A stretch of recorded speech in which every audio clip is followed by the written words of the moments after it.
Hello my dear friends, and welcome back to another super exciting Star Wars video. San Diego Comic-Con is just kicking off, and we have an exclusive new look at Ahsoka Season 2 and Maul Shadow Lord. This is going to be a very exciting video, and keep in mind my dear friends, at the end of the weekend on Sunday, George Lucas is going to be there. I'm going to be covering all of the major reveals from this weekend, so make sure to subscribe if you've not done so. But no more jibber jabber, we have a lot to discuss. So let's dive straight in. So all of today's reveals come from the Lucasfilm booth. Essentially in San Diego, they've set up an impressive showcase, a main floor gallery which highlights all of the different shows, with a primary focus, just like at Celebration in Japan, on the 20th anniversary of Lucasfilm animation. So on full display you have model heads, a few bits of concept art, some replica ships, and some stills promoting the recent shows. Star Wars Rebels, Resistance, The Bad Batch, and all three Tales of anthologies. But on the wall on the far right hand side, they are showcasing the upcoming Maul series. And this, my dear friends, is where we have a brand new still of Maul himself, wielding his double-bladed lightsaber.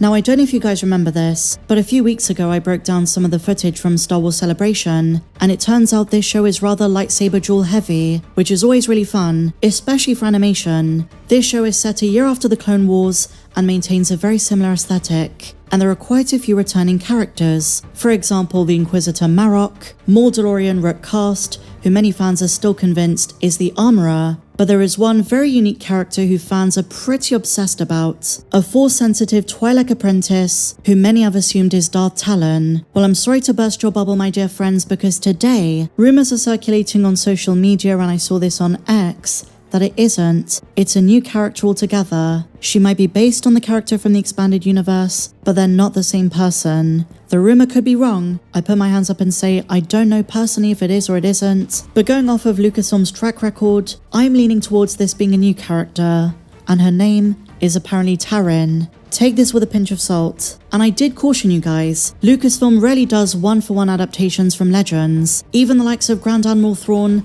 Pelion, and Rook were all different for canon. So even when expanded universe characters do make it, their stories are changed, sometimes their entire characterization. I suppose Taryn, or whatever her name ends up being, could still become Darth Talon, and that's just her original name, and she's going to be Maul's temporary apprentice. I wonder if temporary means that she's gonna die off, that he kills her in the end, because she doesn't appear to be part of Maul's story in Star Wars Rebels further down the line. And we should have learnt our lesson by now to not expect exact characters that we know from different Star Wars media. How many times did we see trailers for The Mandalorian or Book of Boba Fett and expected new characters to be ones we already know? Do you guys remember when people thought Drash was going to be a dark Jedi? We had so many elaborate theories of how she might play into Boba's story, and then she ended up being part of the Mod Gang. Some fans theorized she might even be Boba's daughter.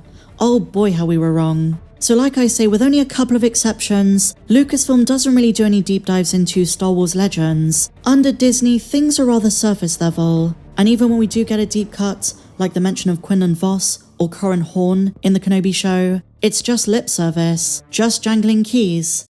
But in a way, maybe it's best that this character is new. If you're a fan of Darth Talon, you might find it best that she remains in Star Wars Legends. But on top of this, my friends, we have some new information about the show. Maul Shadow Lord is about to break a George Lucas tradition. This is one of the only series set from the perspective of a villain. And you might say, well, Maul isn't really a villain, he's more of an anti-hero. He's got motivations which make sense. Throughout the Clone Wars and Rebels, you feel sorry for him, you understand his perspective, even if he's not a traditional good guy. But Sam Witwer was asked about this, and we have some insane reveals about the plot. Are you ready? I'm so excited. In essence, my dear friends, the show serves two purposes. Maul is building his criminal syndicate, but at the same time, he's trying to learn more about the Sith. It sounds like he's going to be stalking Darth Sidious, his former master, and Darth Vader.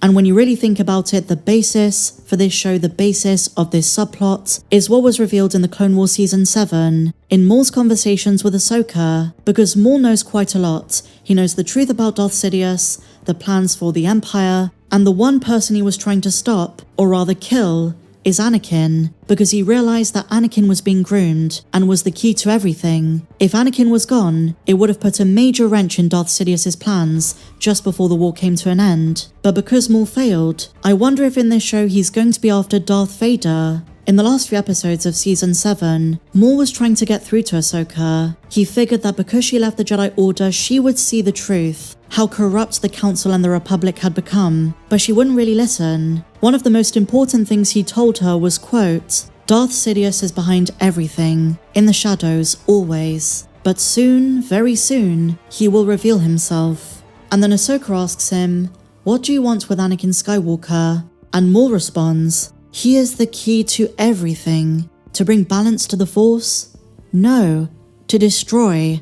He has long been groomed for his role as my master's new apprentice." And part of Maul's plan was to lure both Obi-Wan and Anakin to him. As we know, after the Phantom Menace, killing Obi-Wan was one of Maul's main motivations, getting revenge. But to also be able to stop Darth Sidious by killing Anakin, that would have killed two birds with one stone. But because Maul failed, I wonder if in the new show, he's going to be tracking down Darth Vader. And in a new interview, that is what Sam Witwer implies. He says this. He puts it in a very eloquent manner. He says, quote, "He comes from a time of magic, knights, passion, enthusiasm, aggression, fire and magic. And now he's seeing an empire that he knew was coming, and the magic and the color is being sucked out of the universe. How does he feel about that? What does he do about it? Did he know things were going to be the way they'd become? Is it different to what he expected? And how does he feel that affects him? Can he do anything about it? He knows how powerful Sidious is. So this guy is trying to figure out his destiny."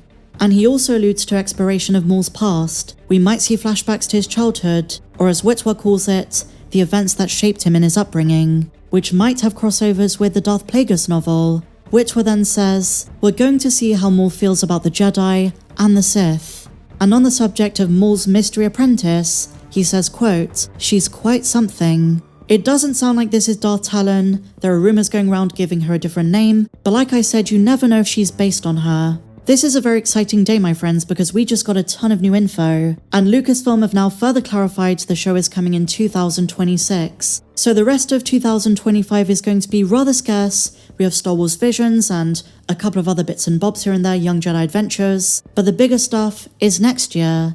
The Mandalorian and Grogu, Maul Shadow Lord, and Ahsoka Season 2. And speaking of this, I gave you guys a big update on Amanis Fandi yesterday, but now we have our first official still of Ezra Bridger from Season 2. He's clean-shaven, working with his old friends, Hera and Zeb, in the New Republic. Now this picture is making the rounds, but very few people are talking about its context. This was part of Ezra's evolution. Like I said, they were showing the transition from animation to live action in various photos at San Diego Comic-Con. And this is the one they used for the latest iteration of Ezra. Some people say it was a mistake, they accidentally used an Ahsoka Season 2 photo, but I reckon Lucasfilm knows exactly what they're doing. They're trying to get the hype up, and they know how to do that. There are some other really cool reveals, my friends, like I said, some replica heads. And also check this out, Cad Bane's mask from the Book of Boba Fett. Awesome stuff. Hopefully I have more for you tomorrow, guys, from San Diego. This is really awesome. Share your thoughts in the comments down below. Are you excited for Ahsoka? Are you excited for Maul? Let me know.